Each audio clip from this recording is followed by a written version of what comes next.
Morning, everyone. All right, so I'm not really sure. According to your business plan on page 49, less than $25 million out of your $446 million in expenses is allocated to economic development. Less than $30 million is allocated to trade and investment and attraction. Alberta Innovates accounts for the bulk of the expenses at $288 million, and the science and innovation budget has been cut from $56.4 million in 16-17 to $49 million this year. You've cut the economic development budget from almost $26 million to just over $24 million. In the 2015 budget, those items together were projected to increase to almost $100 million.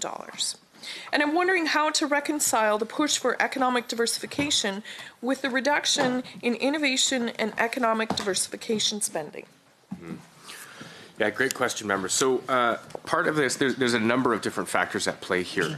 One of them was that in the 2015 budget, that's when we stood up economic development and trade. And so, the way that that we look at it, the department and myself, is that over the past 2 years, we've really been standing up the ministry and looking at right-sizing a number of different portfolios. So that involves having the right number and level of staff to be able to support the programs that we're delivering throughout the province, but also looking at again, right-sizing the programs and the budgets that are allotted. That's primarily the reasons. I don't know, John, do you want to supplement that a little bit? I can supplement the science and innovation investments and somewhat the Alberta Innovates investments. Some programs had come to an end. They were either 5-year programs or 7-year programs, and they came to the end of their planned cycle within that time frame that you described. And other shifts in those allocations among the department were the result of business priorities in other areas of the department. And I'll give an example. Invest Alberta was stood up in 16-17 and developed a comprehensive business plan, and then it was staffed to implement that business plan. And so some of those dollars had to come from other areas of the department, and some of those came from the science and innovation granting programs. And thank you for that. Programs coming to an end, do you have some examples of those?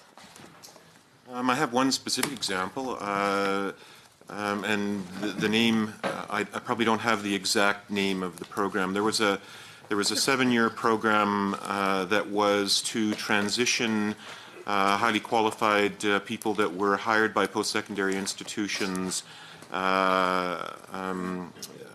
under previous endowments, where the post-secondary institutions were given the opportunity to support those academic staff members and associated staff members through their line budgets, their programming dollars, versus what we call catalyst funds. We put dollars into post-secondary institutions to target specific areas of endeavour that are a priority for the government of Alberta, that helps them attract world-class talent into very specific areas.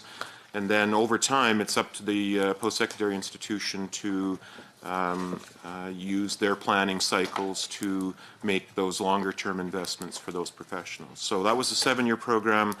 It's about $18 million a year, and that program, well, actually, it's being wound down in 18-19, but the last allocation was 17-18 allocations. And with a program like that, when it's implemented and it's planned for a specific amount of time, how does the department go about deciding whether or not to extend it? Well, that's a very good question. In some respects, it's on a case-by-case basis. However, this particular program, it was made very clear, and actually through the grant agreement to the post-secondary institutions initially 7 years ago, that they knew they had this contractual obligation to support these professionals at the end of the grant agreement. So But it's not unheard of for programs to be extended. Usually it's on a case-by-case basis and fairly unique circumstances that would result in an extension. Okay, thank you for that. And then back to the original question, is the adjustment in the funds being allocated to different areas part of recognizing that the economy is actually quite well diversified and looking to promote more revenue back to the government? Yeah, well, I mean, you know, what's interesting is that a lot of the supports through science and innovation, but also through Alberta Innovates, support companies that in turn are able to grow, hire more people, and obviously, you know, grow, pay more taxes, and that means more revenue for the government. So, you know, they play a very, very critical role. But again, you know, what we're doing since October 2015 when EDT was stood up, is really aligning the budget over time to align with the actual spend over the last few years. And so, you know, as I had mentioned, we refer to it as right-sizing the budget. Now, I can tell you that I wouldn't necessarily use the terms, well, you know, recognition that the economy is already well diversified. I mean, we know that there are a number of sectors, some that are growing within the province outside of oil and gas. But we want to continue to support those sectors and help them grow. And so part of it, like I said, is the right sizing of budgets. Part of it are grant agreements that have come to an end. So a lot of the programs or a lot of program support that Alberta Innovates delivers is on a multi-year. It's not a one-off. And Innovates does support a number of different programs throughout the province, but also, you know, partnerships. There's quite a bit of support that goes to post-secondaries as well to encourage the innovation, but throughout the whole pipeline. So from basic research all the way up to the commercialization of ideas that then turn them into businesses. Okay, thanks. And I've heard you talk quite a bit about trade missions to other areas and how successful they've been. In the news recently, in the Journal, there was an article talking about Edmonton and your ministry both going to China on trade missions, but these missions aren't connected to each other. And I'm just wondering if that's the most if that's going to have the most successful outcome, both for Edmonton and for the province as a whole. Right. So that they're not connected is not exactly true. So we work closely with the city of Edmonton, with Edmonton Economic Development, now Global Edmonton, and I'm on a regular basis communication with the mayor. They were planning a mission. There's a number of factors that go into the timing of a mission. For us, often we're looking for an anchor event in another country or in the country, the market that we're trying to go into, and then we look at planning around it.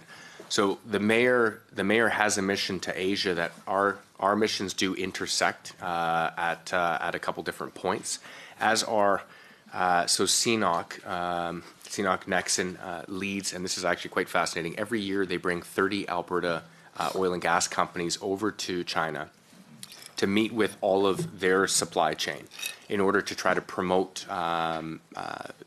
trade investment in those companies. And I mean, I know that you know this, but it's fascinating that the larger companies want to see the small startups flourish around them because it benefits them. It's often the small ones that are the most innovative, and it's the larger companies that adopt usually that technology. So CNOC is bringing 30 Alberta companies again this year. I'm starting off with them on the front end in Beijing. And so from there, we intersect with two different artificial intelligence missions that are going on concurrently. And so one of them is being led by, again, Edmonton Economic Global. The other one is a trade and investment on AI in one in Singapore, one in Hong Kong.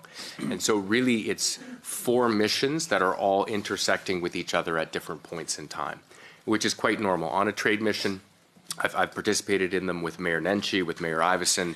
When they come with us, we jointly participate in a number of meetings, but they'll also have separate meetings to the side, just as I will as well. So the missions have been planned. They've been planned concurrently. I don't know what the word is that I want to collaboratively. So well aware of what they're doing, and there will be some meetings that I'll participate in with the mayor. Thanks. We'll now move on to Government Caucus.